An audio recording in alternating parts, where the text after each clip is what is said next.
सभी को नमस्कार। आज के इस ऑनलाइन क्लास में आप सभी का स्वागत है। आज हम आप लोगों के बीच में शब्द प्रकरण पर चर्चा करेंगे और शब्द प्रकरण आपके पाठ्यक्रम में डीएलएड द्वितीय सेमेस्टर के हिंदी शिक्षण में है और डीएलएड चतुर्थ सेमेस्टर में प्रथम प्रश्न पत्र के अंतर्गत भी शब्द प्रकरण है। तो इसलिए ये दोनों सेमेस्टरों के लिए बहुत ही महत्वपूर्ण है। यूँ कहें तो भाषा के लिए मूल आधार शब्द को ही माना जा सकता है, लेकिन अगर इसके पृष्ठभूमि में जाएं तो देखते हैं कि भाषा की जो सबसे छोटी इकाई होती है उसे क्या कहते हैं? वर्ण कहते हैं। और वर्णों के समूह को क्या कहते हैं? शब्द कहते हैं। और परिभाषा के रूप में आप देखेंगे, देखिए क्या है? ध्वनियों के मेल से बने सार्थक वर्ण समुदाय को शब्द कहते हैं। कहने का मतलब कि ऐसा शब्द हो जो सार्थक हो, जिसका कोई अर्थ हो। ऐसा नहीं कि आप 2-3 अक्षरों के एक साथ रख दीजिए, का रख दीजिए, गा रख दीजिए, माँ रख दीजिए, तो क्या हो गया? कगम, कोई अर्थ नहीं, निरर्थक है। तो ऐसे शब्द को हम वास्तव में शब्द नहीं कह सकते हैं। इसीलिए क्या दिया है? देखिए आप, व्याकरण की दृष्टि से स्वतंत्र एवं सार्थक ध्वनि ही शब्द है। इसमें जो महत्वपूर्ण है क्या है? सार्थक, कि वो सार्थक होना चाहिए, उसका कुछ न कुछ अर्थ होना चाहिए। तो इसी क्रम में हम देखेंगे आगे कि शब्दों के भेद कितने होते हैं। 2 भेद हैं, आप देख रहे हैं, ध्वन्यात्मक शब्द और वर्णात्मक शब्द। तो ध्वन्यात्मक शब्द बहुत महत्वपूर्ण नहीं होता है, क्योंकि ये हमें ना तो स्पष्ट रूप से सुनाई देता है और ना ही स्पष्ट रूप से समझ में आता है। इसलिए भाषा में ध्वन्यात्मक शब्दों को बहुत ज़्यादा महत्व नहीं दिया जाता है। दूसरा प्रकार आप देखिए, वर्णात्मक शब्द। तो ऐसे शब्द जो पृथक पृथक अक्षरों के समूह से मिलकर बनते हैं तो उन्हें वर्णात्मक शब्द कहते हैं। वास्तव में देखा जाए उपयोगिता की दृष्टि से तो मानव जीवन में वर्णात्मक शब्दों का ही महत्व है, लेकिन इसमें भी देखने वाली बात है कि जो सार्थक होंगे शब्द उन्हीं का महत्व है, जिनका अर्थ होगा उन्हीं का महत्व है। और व्याकरण में निरर्थक शब्दों पर विचार नहीं किया जाता है। अब आगे देखिए, इनके अर्थों से संबंधित भेद क्या हो सकते हैं? तो 2 भेद हैं। सार्थक शब्द देख रहे हैं आप कि सार्थक शब्द में क्या है? पानी। पानी हमने कहा तो आपके मन में एक विचार उत्पन्न हो गया कि पानी क्या है, कैसा होता है, इसका उपयोग क्या है, तो इसके प्रति आपके अंदर बोध होने लगता है। और वहीं दूसरा देखिए, निरर्थक शब्द, इसका उल्टा कर दिया गया निपा, तो बिल्कुल आप इसे समझ नहीं पा रहे है क्या? निरर्थक है। तो इसलिए भाषा में ऐसे शब्दों पर विचार करना भी सही नहीं है, इसलिए सार्थक शब्दों पर ही बल दिया जाता है। आगे देखिए आप कि शब्दों के वर्गीकरण के आधार पर, विशेष रूप से चूँकि यहाँ बात हो रही है हिंदी भाषा की, तो हिंदी भाषा के संदर्भ में हम देखेंगे कि इसके वर्गीकरण के कितने आधार हैं। तो अगर आधार की बात करें तो कुल 4 आधार होते हैं हिंदी शब्दों के वर्गीकरण के। पहला जो आधार है वो उत्पत्ति के आधार पर उसका वर्गीकरण किया जाता है, और दूसरा जो प्रमुख आधार है वो रचना के आधार पर शब्दों का वर्गीकरण उसके अंतर्गत किया जाता है, और तीसरा है प्रयोग के आधार पर शब्दों का वर्गीकरण किया जाता है। विशेष रूप से हिंदी भाषा की बात यहाँ पर हो रही है। और चौथा जो है वो अर्थ के आधार पर शब्दों का वर्गीकरण किया जाता है। लेकिन यहाँ पर हम चर्चा कर रहे हैं आज के क्लास में उत्पत्ति के आधार पर शब्दों का वर्गीकरण। तो आप देख रहे हैं कि उत्पत्ति के आधार पर कितने प्रकार के शब्द हैं? 4 प्रकार के। तत्सम शब्द, तद्भव शब्द, देशज शब्द, विदेशज शब्द। तो एक एक पर हम विस्तार से चर्चा करेंगे कि तत्सम शब्द किसे कहते हैं, तद्भव शब्द किसे कहते हैं, देशज शब्द किसे कहते हैं, विदेशज शब्द किसे कहते हैं और इनकी क्या क्या उदाहरण हैं। तो इसी क्रम में आप आगे देखिए कि तत्सम देख रहे हैं, दो शब्दों से मिलकर बना हुआ है, तत् और सम। तत् का अर्थ होता है उसके, यहाँ उसके का तात्पर्य क्या है, संस्कृत के, और उसके बाद सम, सम का अर्थ है समान। तो ये शब्द कैसा शब्द, संस्कृत के समान, या यूँ कहें तो संस्कृत के ही शब्द। जैसा कि आप देख रहे हैं कि परिभाषा भी लिखी है, किसी भाषा के मूल शब्द को तत्सम कहते हैं। क्योंकि हिंदी भाषा के जो मूल शब्द हैं वो कहाँ से लिए गए हैं, संस्कृत से लिए गए हैं। तो संस्कृत के ऐसे शब्द जो सीधे मूल रूप में बिना किसी परिवर्तन के हिंदी भाषा में स्वीकार किए गए हैं, उन्हें क्या कहा जाएगा, तत्सम शब्द कहा जाएगा। तत्सम का अर्थ शुद्ध, कि उसमें कोई परिवर्तन नहीं हुआ है, वो मूल रूप में स्वीकार किए गए हैं। आप उदाहरण भी देख लीजिए, आम जनजीवन के बीच में प्रचलित भी है, अग्नि, वायु, माता, पिता, प्रकाश, पत्र, सूर्य। हिंदी भाषा में भी इसका उपयोग होता है और संस्कृत भाषा में इसका उपयोग होता है। संस्कृत में भी यही शब्द उपयोग में लाया जाता है और हिंदी में भी यही शब्द उपयोग में लाया जाता है। तो कहने का मतलब है कि यहाँ पर इसके मूल रूप में कोई छेड़छाड़ नहीं की गई है। मूल रूप में हिंदी भाषा में इन शब्दों को स्वीकार कर लिया गया है, इसीलिए इन्हें तत्सम शब्द कहा जाता है। आगे देखिए आप, दूसरा क्या है, तद्भव। इसका देखिए अर्थ, तद का अर्थ होता है उससे, उससे का यहाँ पर तात्पर्य है संस्कृत से, और आगे देखिए भव, भव का अर्थ उत्पन्न।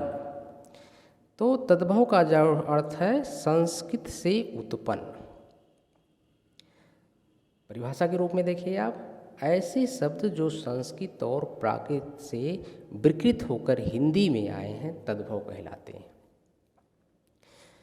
तो यही तत्सम और तद्भव में भेद है कि तत्सम जो शब्द हैं वो मूल रूप में हिंदी में लिए गए हैं, लेकिन तद्भव जो शब्द हैं तो संस्कृत के ही, लेकिन उन्हें मूल रूप में हिंदी में जगह नहीं मिली है, बल्कि उनके परिवर्तित स्वरूप को स्वीकार किया गया है। क्यों परिवर्तन आ गया? क्योंकि भाषा का विकास क्रम जो है उसके अंतर्गत उसके रूप में परिवर्तन होता चला आया।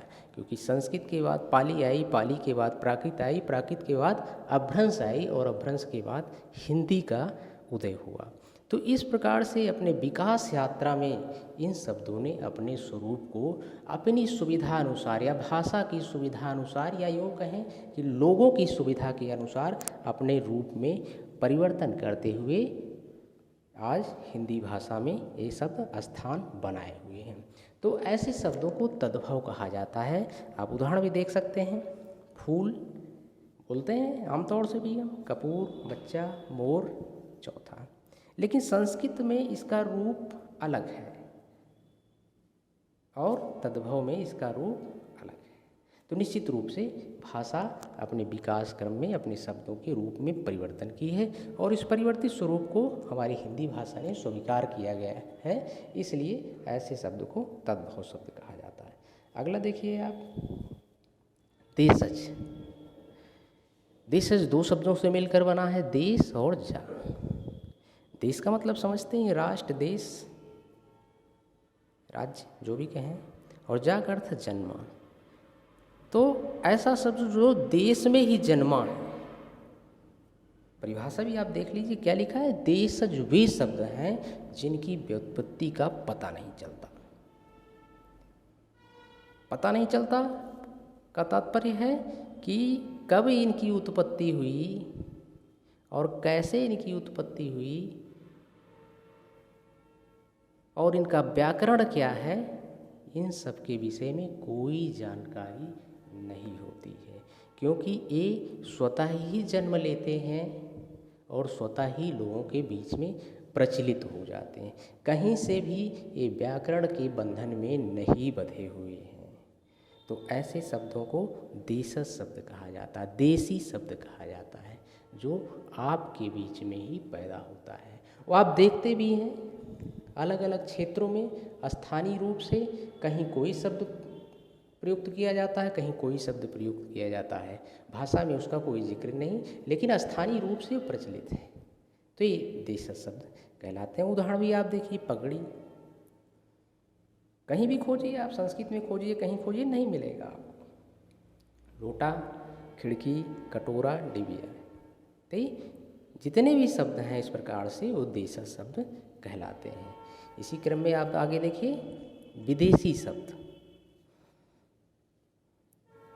तो विदेशी शब्द मतलब विदेशज शब्द, इसको देखिए, विदेश और जा से मिलकर विदेशज बना है। विदेश का मतलब समझते ही हैं, विदेश, अन्य देश, परदेश, और जा का अर्थ है जन्म, विदेश में जन्म।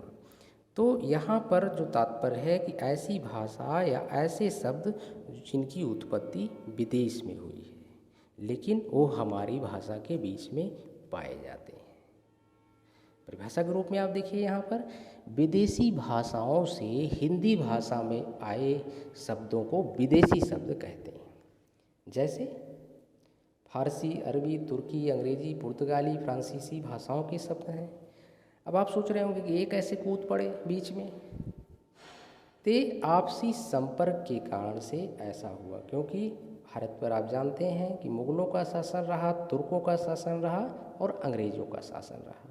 तो इन लोगों के आने के कारण से जब दो संस्कृतियों के मिलन हुई तो भाषाओं का भी मिलन हुआ और भाषाओं ने भी एक दूसरे शब्दों को ग्रहण किया। उसी क्रम में हिंदी भाषा ने भी बहुत सारे विदेशी शब्दों को अपनी भाषा के शब्द भंडार में स्थान दिया।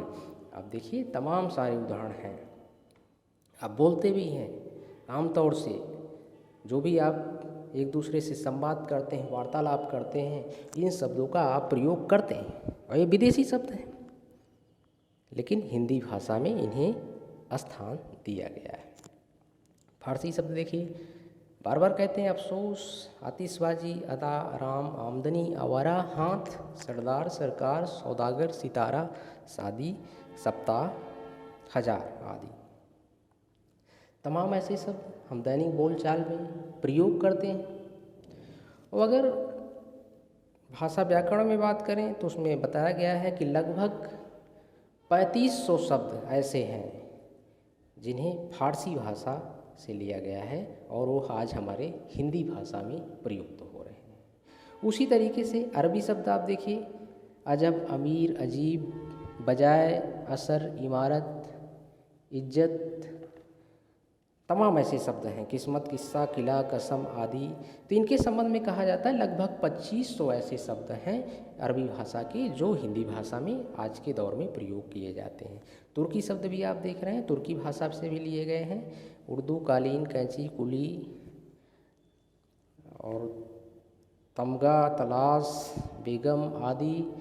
तो कहने का तात्पर्य है कि बहुत सारे शब्द ऐसे हैं जो विदेशी भाषाओं से लिए गए हैं, चाहे तुर्की भाषा हो, चाहे अंग्रेजी भाषा हो, चाहे पुर्तगाली। अंग्रेजी के भी बहुत सारे शब्द प्रचलित हैं।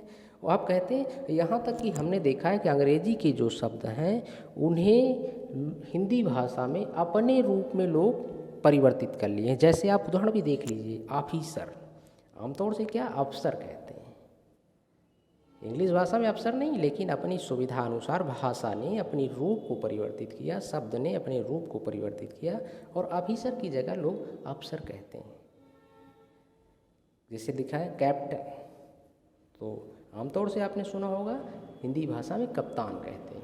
तो यहाँ पर भी शब्द ने अपना रूप परिवर्तित किया। तो मूल रूप में या परिवर्तित रूप में विदेशी भाषा के अनेकों शब्द हिंदी भाषा के शब्द भंडार को समृद्ध कर रहे हैं। तो इस प्रकार से आपने देखा आज की क्लास में कि शब्द कहते किसे हैं, शब्द के वर्गीकरण का क्या आधार है।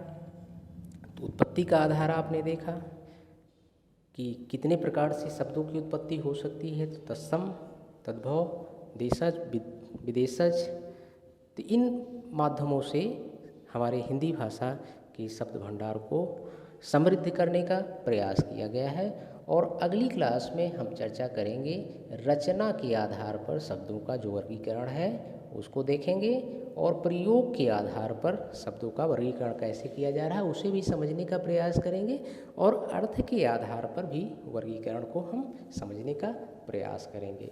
आज की क्लास में बस इतना ही। धन्यवाद।